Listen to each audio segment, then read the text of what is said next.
Halo CS-ku, Assalamualaikum warahmatullahi wabarakatuh. Selamat datang di channel Ipang di sini. Pada video kali ini kita akan membahas fakta-fakta kelam, fakta-fakta menjadikan dari dunia K-popers. Mana nih suaranya untuk para pecinta K-pop di Indonesia? Bisa angkat tangannya.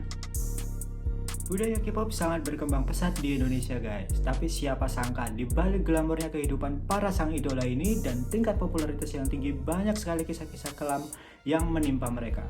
Bagaimana ceritanya guys? Let's start the story.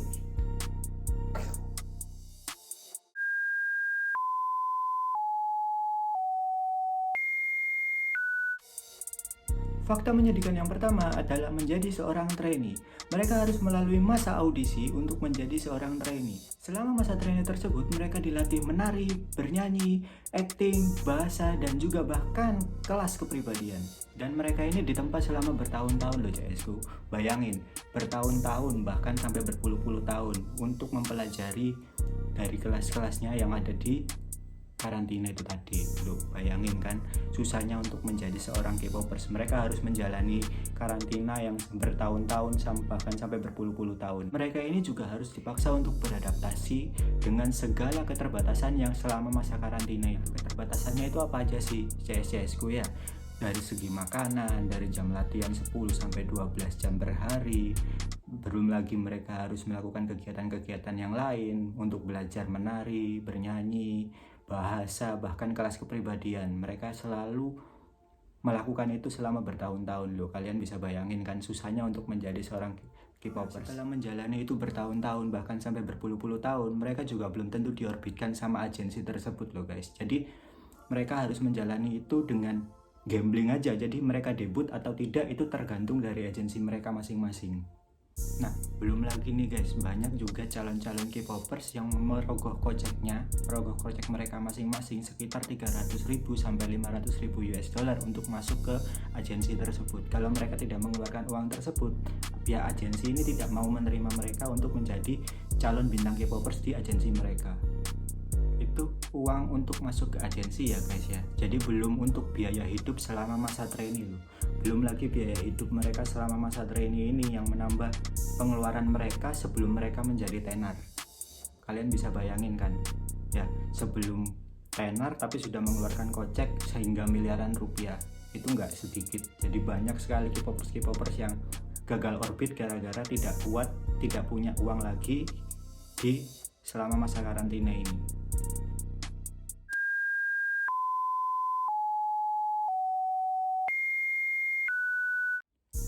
Nah, fakta yang kedua nih guys, itu fancam settingan. Fancam settingan tersebut itu hal yang lazim loh guys di dunia K-popers. Karena di dalam dunia K-popers sendiri itu ada yang namanya bisnis memanipulasi tanggal lagu guys. Jadi para idola-idola K-popers ini disuruh untuk mengatur bagaimana caranya untuk memanipulasi tanggal lagu tersebut dengan memanfaatkan fans mereka ini. Nah, tugasnya si fans ini untuk mengambil gambar ataupun video si idola tersebut lalu disebarkan ke media sosial mereka guys, agar si idola tersebut ini booming, dikenal sama oleh banyak orang-orang dan juga fans K-pop lainnya.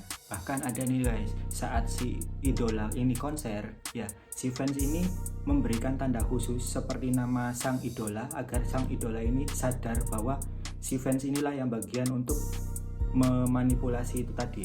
Jadi untuk merekam dan mengambil gambar si sang idola ini saat konser lalu disebarkan ke media sosial mereka. Karena tuntutan dari pihak agensi inilah yang membuat para idola-idola K-pop ini mau tidak mau harus membantu untuk dalam bisnisnya si agensi ini, bisnis memanipulasi tanggal lagu ini. Kalau mereka tidak mau membantu pihak agensi melakukan itu, si idola K-pop ini bakalan dibubarkan oleh pihak agensi guys. Nah, jadi kalian bisa bayangin yang tekanan dari pihak agensi itu seperti apa untuk para bintang-bintang K-pop mereka.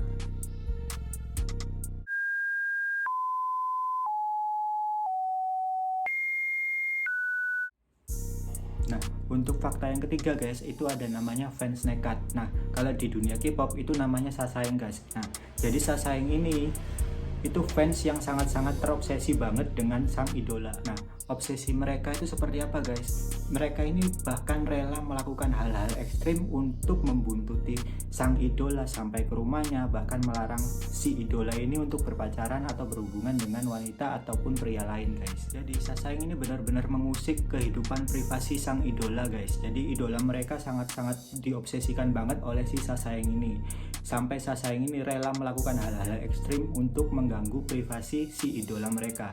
Bahkan tidak jarang guys, si Sasaeng ini sering dituntut oleh pihak agensi maupun sang idola agar dipidanakan. Karena apa? Karena terlalu mengganggu kehidupan si idola mereka sendiri. Jadi guys, kalau menurutku si Sasaeng ini benar-benar salah ya, dalam arti kenapa sih kok sampai mengobsesikan banget seperti itu sang idola. Nah, jadi buat teman-teman ya jangan terlalu mengobsesikan. Kalian boleh ngefans dengan seseorang, kalian boleh menggilai seseorang, tapi jangan sampai kalian mengkultuskan si seseorang ini sampai-sampai kalian melakukan hal-hal ekstrim yang sampai mengganggu ataupun merugikan si idola kalian ini.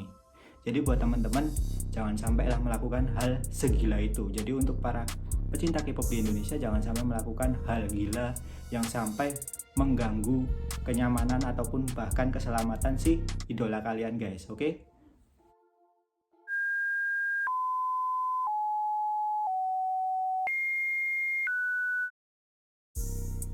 Nah, JSJSku, fakta yang keempat itu tekanan mental nih. Nah, namanya seorang idola harus memiliki mental yang kuat nih guys. Dari pressure dari pihak agensi ataupun hal-hal yang lain, mereka harus memiliki bekal mental yang kuat. Karena kalau mereka tidak memiliki mental yang kuat guys, mereka bakalan jatuh. Bahkan ada yang sampai melakukan hal-hal gila, hal-hal ekstrim untuk dirinya sendiri. Banyak para idola-idola K-pop yang mungkin mentalnya belum sekuat itu, jadi mereka melakukan hal-hal gila seperti bunuh diri guys. Karena menjadi sang idola K-pop itu banyak sekali hal-hal yang benar-benar harus menyiapkan mental guys, seperti pressure dari agensi, kontrak-kontrak yang mencekik mereka guys. Mereka harus perform di sini tanpa henti, dan itu pun mungkin tanpa bayaran guys. Jadi banyak juga artis-artis K-pop yang baru debut itu belum bisa menerima bayaran mereka. Karena apa? Mereka harus menutupi hutang-hutang mereka dari pihak agensi dan untuk menutupi biaya-biaya pengeluaran saat mereka masuk ke sebuah agensi ini dan kehidupan mereka selama karantina itu tadi di sebuah agensi guys. Belum lagi nih tekanan dari si fans berat mereka, Sasaeng tadi ya, yang terlalu terobsesi banget dengan si idola ini tadi. Mereka sampai mengganggu, mengusik kehidupan privasi si idola mereka. Bahkan idola mereka ini kalau ketahuan pacaran oleh si Sasaeng, ini hujatannya masuk terus ke idola. Bahkan sampai mencelakakan si idola, bahkan si pasangannya idola ini. Karena dari tekanan itulah yang membuat banyak sekali idola-idola K-popers yang tidak sanggup mentalnya, akhirnya mereka jatuh guys, karena si ulah Sasaeng ini tadi. Belum lagi ada namanya pelecehan seksual guys, yang dilakukan oleh pihak agensi terhadap idola-idola K-pop guys. Nah, pihak agensi sendiri menuntut untuk para idola-idola K-pop ini memakai pakaian yang terlalu terbuka, menari-nari vulgar di atas panggung. Nah, belum lagi untuk berhubungan badan dengan oknum-oknum yang berada di agensi tersebut. Dan dari sinilah guys, para idola-idola K-pop maupun bintang-bintang K-pop tersebut tidak kuat mentalnya. Bahkan ada yang sampai melakukan hal bunuh diri karena sudah benar-benar tidak kuat akibat tekanan-tekanan yang diterima oleh mereka sendiri.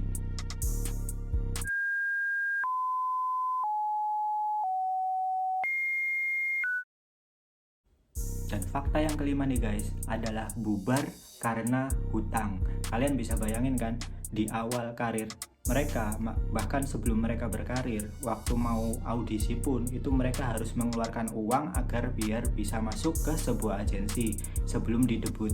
Nah, dari situlah akhirnya para idola-idola K-pop ini memiliki banyak hutang guys. Karena dari banyaknya hutang-hutang itulah guys, jadi tidak sedikit K-popers yang dibubarkan oleh pihak agensi karena tidak sanggup untuk membayar hutang mereka guys. Nah, karena hutang mereka ini banyak banget loh guys. Bahkan di awal karir mereka sudah harus mengeluarkan uang ratusan ribu dolar untuk masuk ke sebuah agensi. Belum lagi kehidupan di karantina. Jadi mereka sudah mengeluarkan uang banyak di awal sebelum mereka debut. Nah, saat mereka debut di awal-awal karir mereka, banyak sekali penampilan-penampilan mereka yang mereka tidak bisa menerima bayaran. Karena apa? Mereka harus membayar hutang ke pihak agensi.